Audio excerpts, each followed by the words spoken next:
Sayap militer Jihad Islam Syariah Al-Quds hari ini mengumumkan bahwa mereka telah melancarkan serangan signifikan terhadap militer Israel di wilayah timur Khan Yunis, jalur Gaza bagian selatan.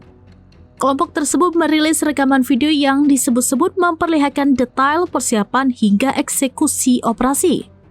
Menurut klaim Syariah Al-Quds, mereka berhasil meledakkan sejumlah kendaraan tempur Israel dan menembak seorang tentara dalam insiden terpisah yang terjadi di area yang sama.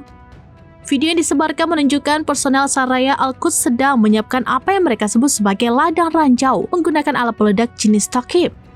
Rekaman tersebut kemudian menampilkan momen saat ledakan beruntun menghantam kendaraan-kendaraan yang menjadi target menyebabkan kerusakan signifikan. Serangan ini terjadi di tengah peningkatan ketegangan di Khan Yunis, sebuah wilayah yang telah menjadi pusat pertempuran sengit antara pasukan Israel dan kelompok-kelompok bersenjata Palestina dalam beberapa bulan terakhir.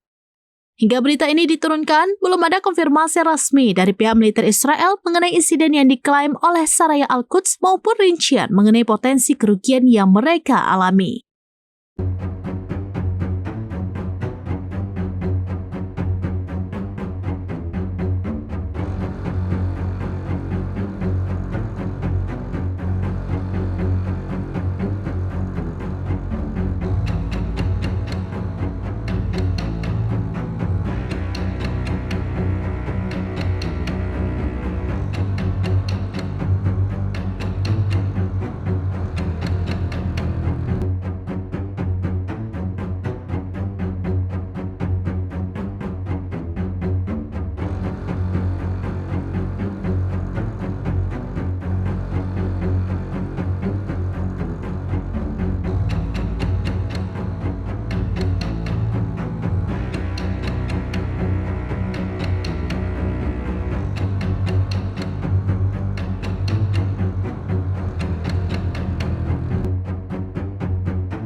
Download Tribun X sekarang, menghadirkan lokal menjadi Indonesia.